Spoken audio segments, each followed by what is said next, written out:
খুলনা মহানগরীর সোনাডাঙ্গায় এনসিপির খুলনা বিভাগীয় প্রধান ও জাতীয় শ্রমিক শক্তির সংগঠক মোতালেব শিকদার গুলিবিদ্ধ হয়েছেন। চিকিৎসকরা জানিয়েছেন, গুলি তার মাথার চামড়া স্পর্শ করে চলে যায়।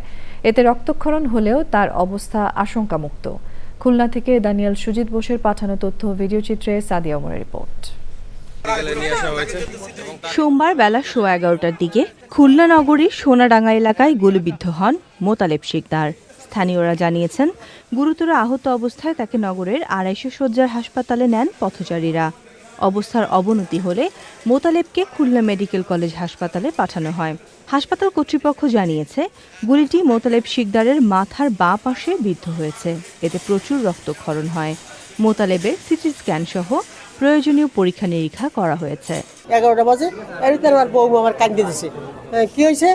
আপনার ছেলের গুলি করছে, তাড়াতাড়ি নামেন। সূক্ষ্ম বিচার চাই, আর কিছু চাই না। সূক্ষ্ম বিচার চাই, সূক্ষ্ম বিচার চাই।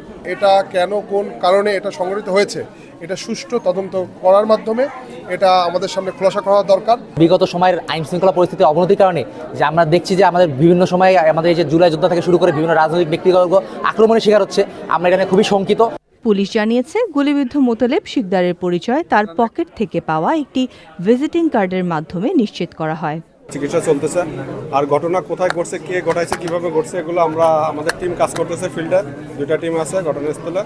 আমরা খুব শীঘ্রই আপনাদের মূল রহস্য উদ্ঘাটন করে আপনাদের জানাতে পারব। এই ঘটনায় তদন্ত চলছে বলে জানিয়েছে police. Sadia Omar, channel I.